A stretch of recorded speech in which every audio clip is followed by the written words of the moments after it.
Welcome to the Ultrahuman experience. This session is free for you for the complete experience. Please download the Ultrahuman app. Wind in the Willows, Kenneth Graham. Hello, I'm Eli Thorne, and tonight we will visit the magical world of the wind in the willows, a world that writer Kenneth Graham created for his own son, Alistair, populated by animals who behave much like humans do. But we have to get there first. Close your eyes. Can you hear the gentle sounds of a river? Imagine a large willow tree leaning towards this river. Its trunk is firm and graceful, and its leaves rustle and seem to dance, swaying to and fro as the wind blows. There are otters darting in the river, and sleek fish gliding in the waters, rabbits nibbling on grass, and swallows building their nests. Close to your feet, you hear a faint scratching. You look down and spot a mole. The mole's nose quivers as he pops his head above the ground, and this disappears underground again, busy on an errand. You wonder what occupies him. Curious, you want to follow him. It's time for you to come closer in and enter his world.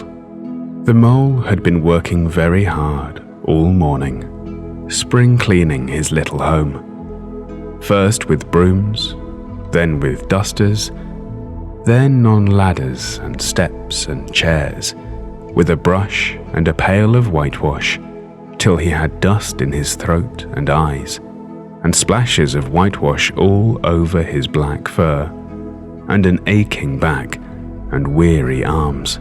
Spring was moving in the air above and in the earth below and around him, penetrating even his dark and lowly little house, with its spirit of divine discontent and longing. It was a small wonder then that he suddenly flung down his brush on the floor, said, "Hang spring cleaning," and bolted out of the house without even waiting to put on his coat. Something up above was calling him imperiously, and he made for the steep little tunnel, which answered in his case to the gravelled carriage drive owned by animals whose residences are nearer to the sun and air. So he scraped and scratched and scrabbled and scrooged, and then he scrooged again and scrabbled and scratched and scraped, working busily with his little paws and muttering to himself, "Up we go," till at last his snout came out into the sunlight, and he found himself rolling in the warm grass of a great meadow. "This is fine," he said to himself. It was certainly better than whitewashing. The sunshine struck hot on his fur. Soft breezes caressed his heated brow, and after the seclusion of the cellarage he had lived in so long, the carol of happy birds was a wonder to his dulled hearing. Jumping off all his 4 legs at once, in the joy of living and the delight of spring without its cleaning, he pursued his way across the meadow till he reached the hedge on the other side. "Hold up," said an elderly rabbit at the gap. "Sixpence for the privilege of passing by the private road." He was bowled over in an instant by the impatient and contemptuous mole, who trotted along the side of the hedge, teasing the other rabbits as they peeped hurriedly from their holes to see what the row was about. It all seemed too good to be true. Hither and thither through the meadows he rambled, along the hedgerows, across the copses, finding everywhere birds building, flowers budding, leaves thrusting, everything happy and progressive and occupied. And instead of having an uneasy conscience pricking him and whispering, "Whitewash," he somehow could only feel how jolly it was to be the only idle dog among all these busy citizens. After all, the best part of a holiday is perhaps not so much to be resting yourself as to see all the other fellows busy working. He thought his happiness was complete when, as he meandered aimlessly along, suddenly he stood by the edge of a full-fed river. Never in his life had he seen a river before. This sleek, sinuous, full-bodied animal, chasing and chuckling, gripping things with a gurgle and leaving them with a laugh, to fling itself on fresh playmates that shook themselves free and were caught and held again. All was a shake and a shiver, glints and gleams and sparkles, rustle and swirl, chatter and bubble. The mole was bewitched, entranced, fascinated. By the side of the river he trotted, as one trots when very small, by the side of a man who holds one spellbound by exciting stories.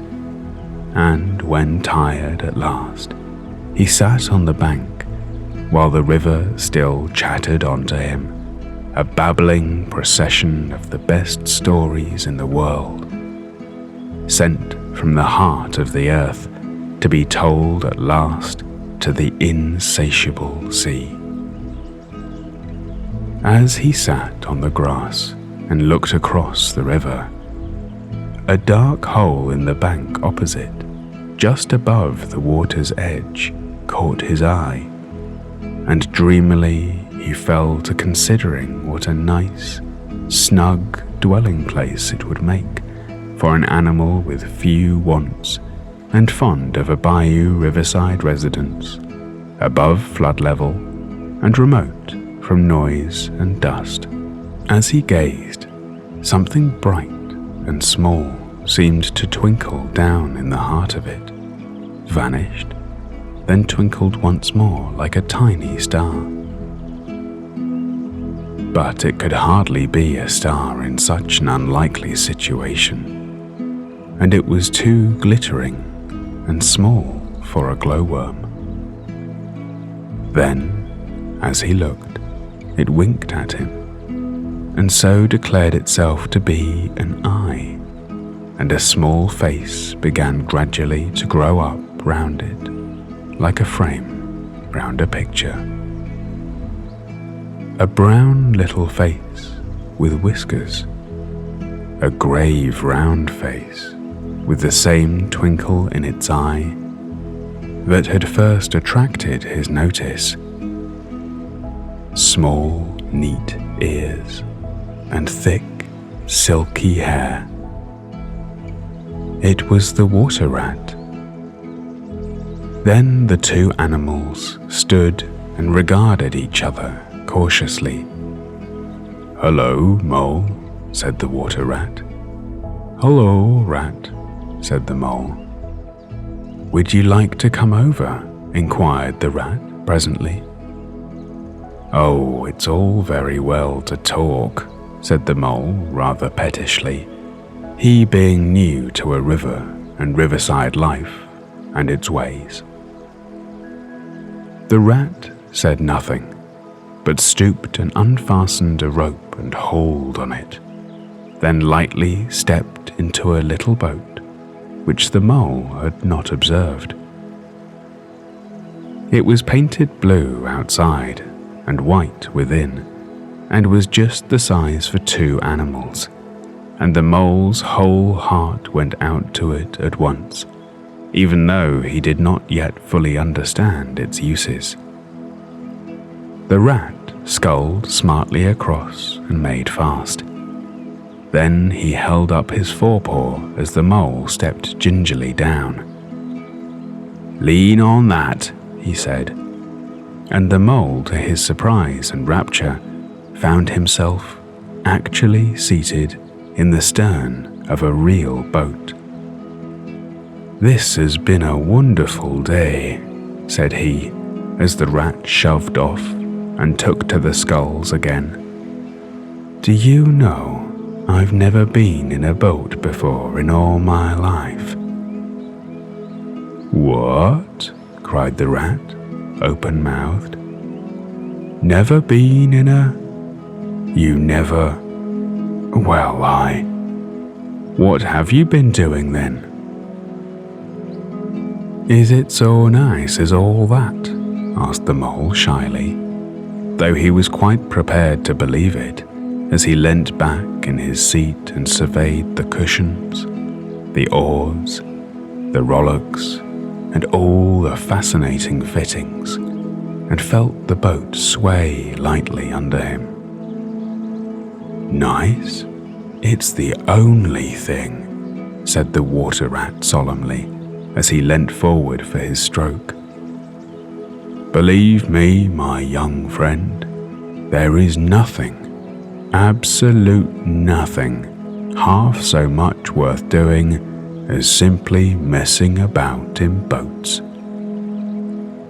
"Look ahead, rat," cried the mole suddenly. It was too late. The boat struck the bank full tilt. The dreamer, the joyous oarsman, lay on his back at the bottom of the boat, his heels in the air. The rat picked himself up with a pleasant laugh. "In 'em or out of 'em, it doesn't matter. Nothing seems really to matter. That's the charm of it.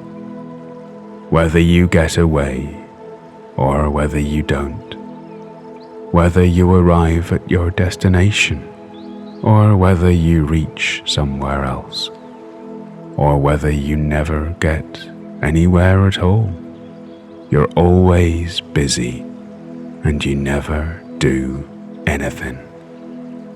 Look here, if you've really nothing else on hand this morning, supposing we drop down the river together and have a long day of it." The mole waggled his toes from sheer happiness, spread his chest with a sigh of full contentment, and leant back blissfully into the soft cushions. "What a day I'm having," he said. "Let us start at once." The rat looped the painter through a ring in his landing stage, climbed up into his hole above, and after a short interval reappeared, staggering under a fat wicker luncheon basket. "Shove that under your feet," he observed to the mole as he passed it down into the boat. Then he untied the painter and took the sculls again. "What's inside it?" asked the mole, wriggling with curiosity. "There's cold chicken inside it," replied the rat briefly. The mole peeked into the basket. It was true. An abundance of good things to eat. A fine repast. He was in ecstasies. The mole, joyful, gazed upon the river about him. He was absorbed in the new life he was entering upon, intoxicated with the sparkle, the ripple, the scents and the sounds and the sunlight. He trailed a paw in the water and dreamed long, waking dreams. The water rat, like the good little fellow he was, sculled steadily on and did not interrupt the mole's reverie. "I beg your pardon," said the mole, pulling himself together with an effort. "You must think me very rude, but all this is so new to me. So this is a river. The river, corrected the rat. And you really live by the river. What a jolly life.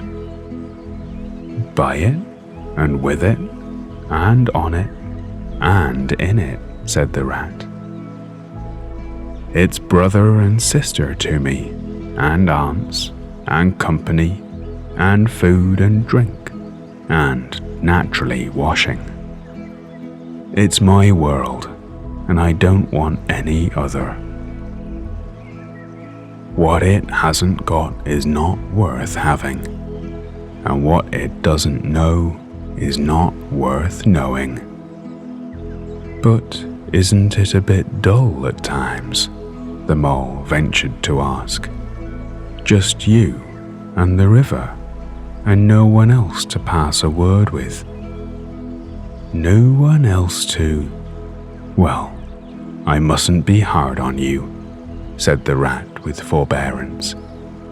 You're new to it, and of course you don't know. The bank is so crowded nowadays that many people are moving away altogether. Oh no, it isn't what it used to be at all. Otters, kingfishers, dabchicks, moorhens, all of them about all day long, and all wanting you to do something, as if a fellow had no business of his own to attend to. What lies over there? Asked the mole, waving a paw towards a background of woodland that darkly framed the water meadows on one side of the river. That? Oh, that's just the wild wood, said the rat shortly.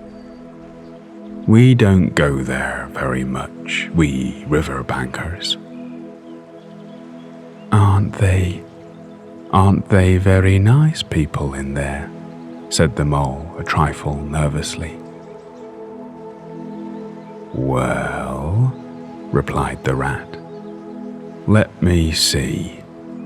The squirrels are all right, and the rabbits, some of them, but rabbits are a mixed lot.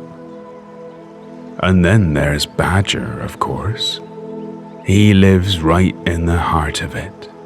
Wouldn't live anywhere else either if you paid him to do it. Dear old Badger. Nobody interferes with him. They'd better not, he added significantly.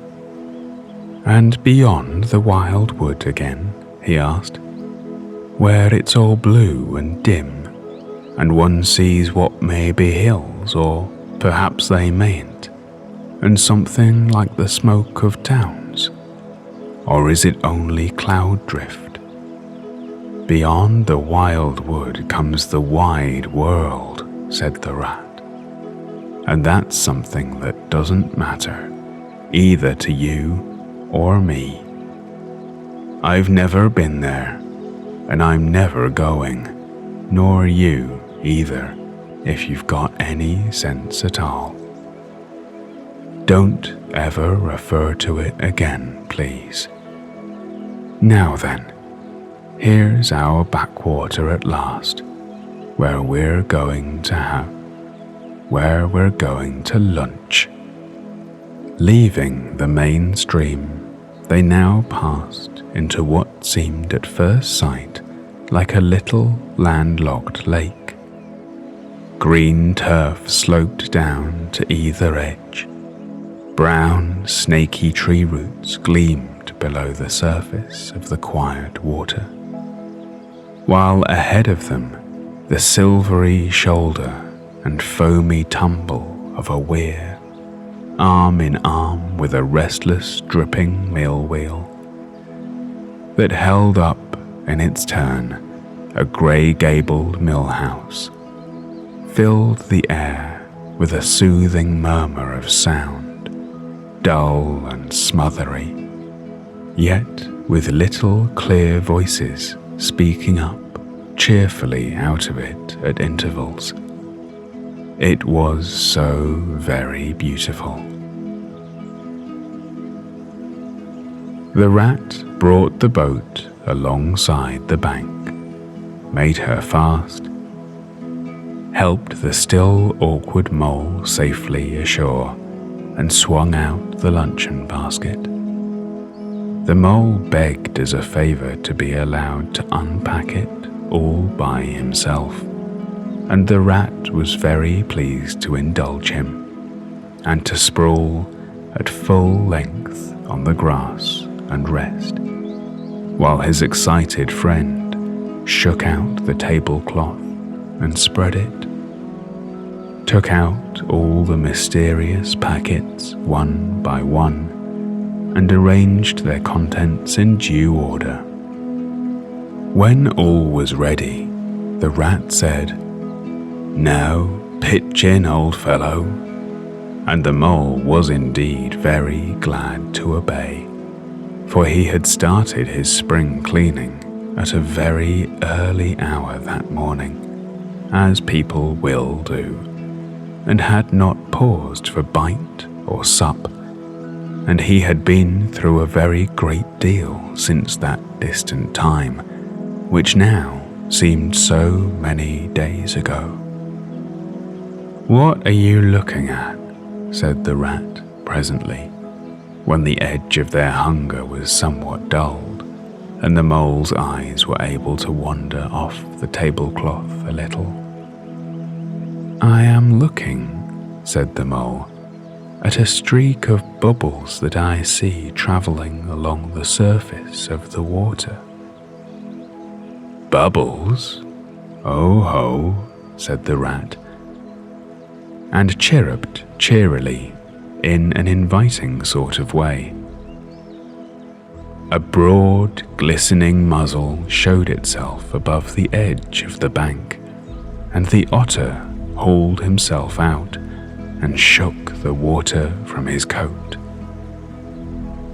"Greedy beggars," he observed, making for the chicken sandwiches.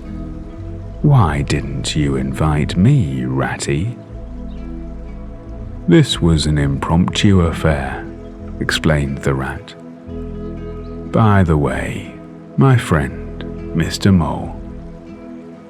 "Proud, I'm sure," said the otter, and the two animals were friends from then. "Such a rumpus everywhere," continued the otter. "All the world seems out on the river today. I came up this backwater to try and get a moment's peace, and then stumble upon you fellows. At least, I beg pardon, I don't exactly mean that, you know." There was a rustle behind them, and a stripy head with high shoulders behind it peered forth on them. "Come on, old badger," shouted the rat. The badger trotted forward a pace or two, then grunted, "Company," and turned his back and disappeared from view. "That's just the sort of fellow he is," observed the disappointed rat. "Simply hates society. Now we shan't see any more of him today. Well, tell us, who's out on the river?" "Toad's out, for one," replied the otter, "in his brand new wager boat. New togs, new everything." The two animals looked at each other and laughed. "Once it was nothing but sailing," said the rat. "Then he tired of that and took to punting. Nothing would please him but to punt all day and every day, and a nice mess he made of it. Last year it was houseboating, and we all had to go and stay with him in his houseboat and pretend we liked it. He was going to spend the rest of his life in a houseboat. It's all the same. Whatever he takes up, he gets tired of it and starts on something fresh. Such a good fellow, too, remarked the otter reflectively, but no stability, especially in a boat. From where they sat, they could get a glimpse of the main stream across the island that separated them, and just then a wager boat flashed into view. The rower, a short, stout figure, splashing badly and rolling a good deal, but working his hardest. The rat stood up and hailed him, but Toad, for it was he, shook his head and settled sternly to his work. "He'll be out of the boat in a minute if he rolls like that," said the rat, sitting down again. "Of course he will," chuckled the otter.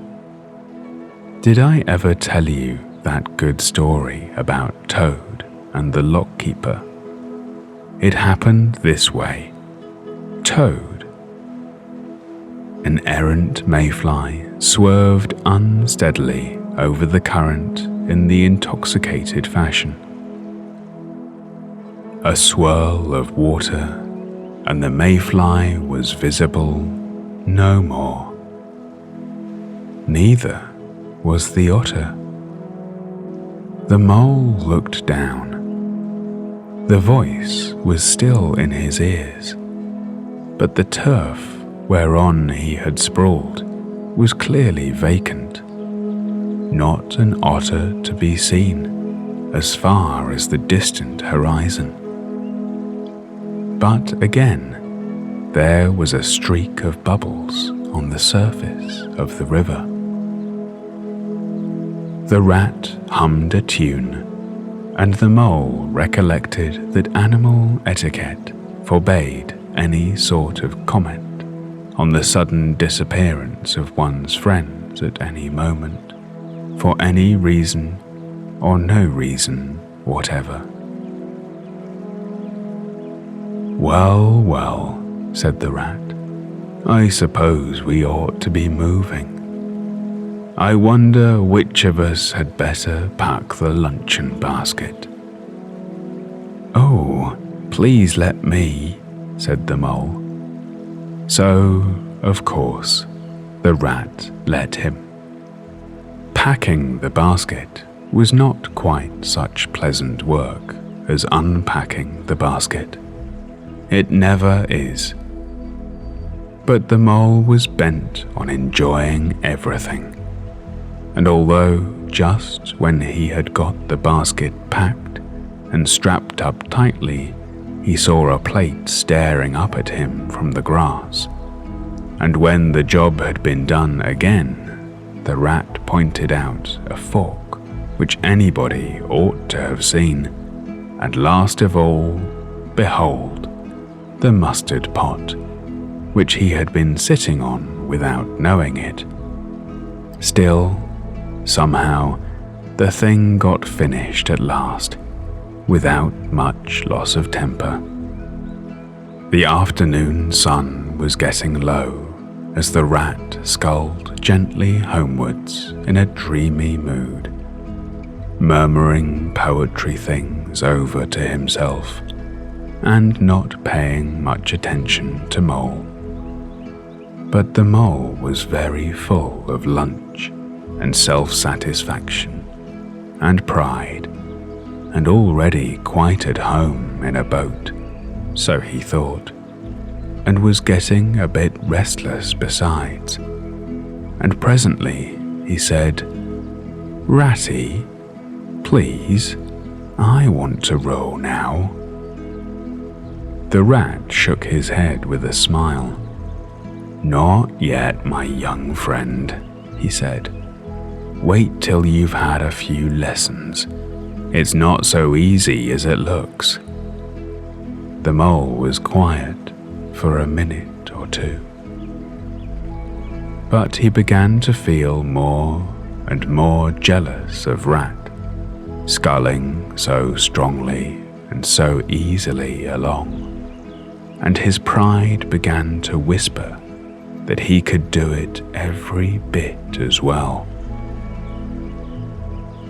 He jumped up and seized the sculls so suddenly that the rat, who was gazing out over the water and saying more poetry things to himself, was taken by surprise and fell backwards off his seat with his legs in the air for the second time, while the triumphant mole took his place and grabbed the sculls with entire confidence.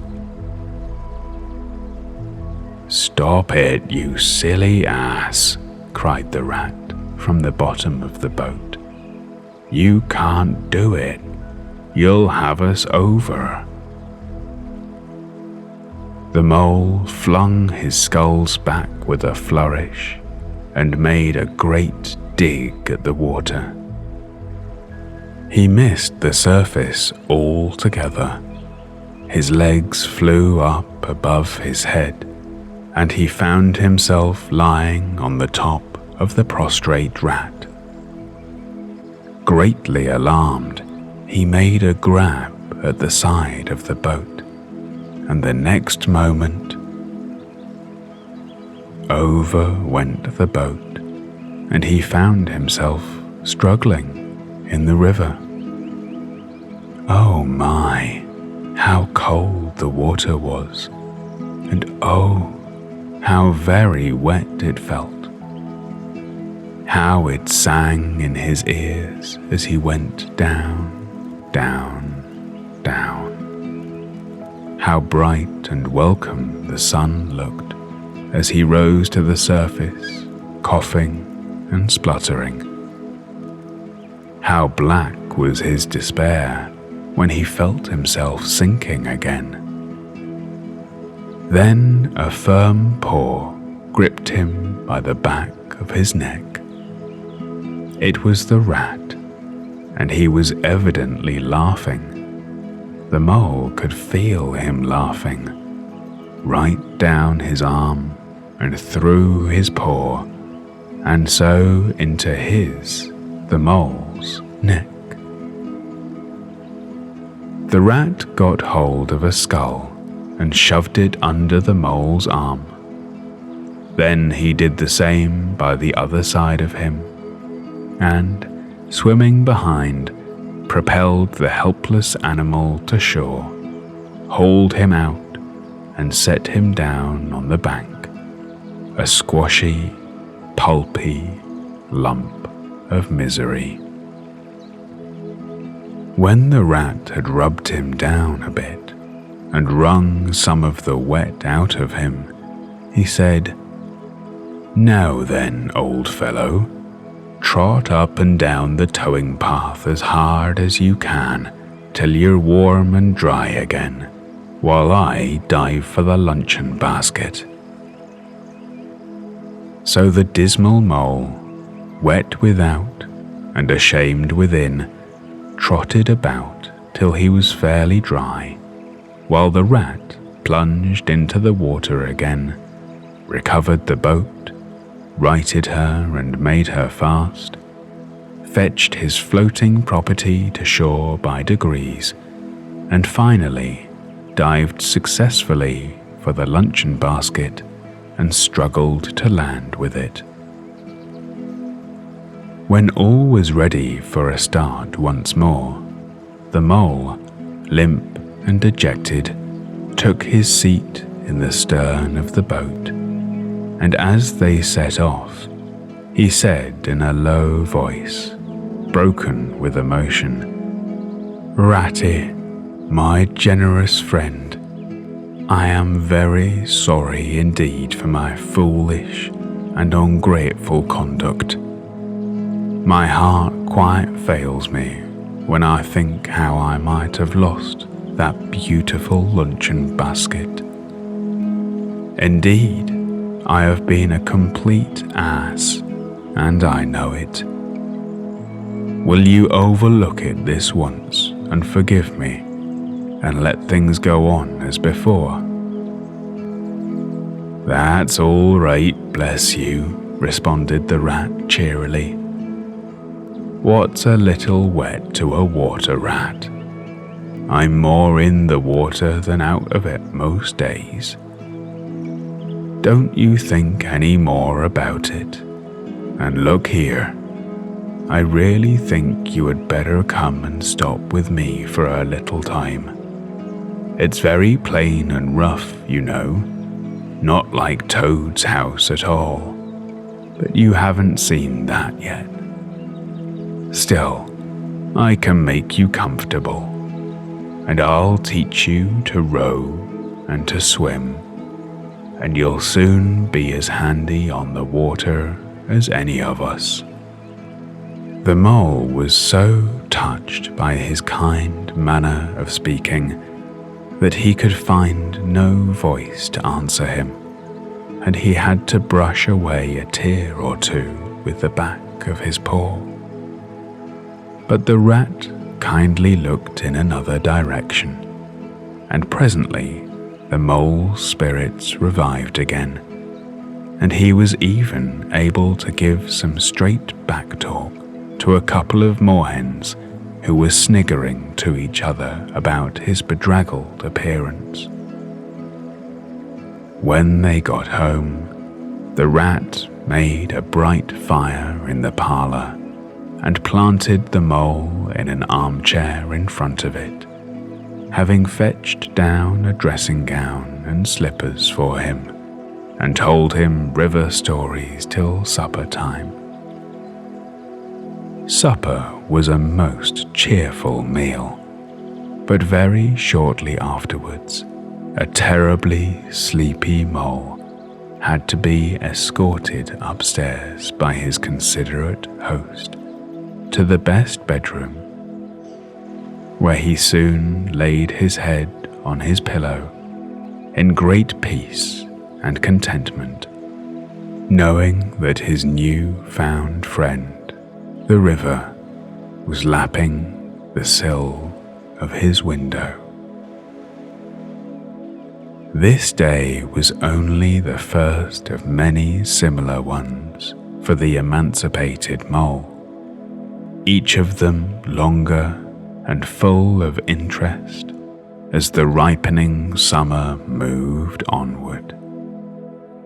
He learnt to swim and to row, and entered into the joy of running water, and with his ear to the reed stems, he caught, at intervals, something of what the wind went whispering so constantly among them.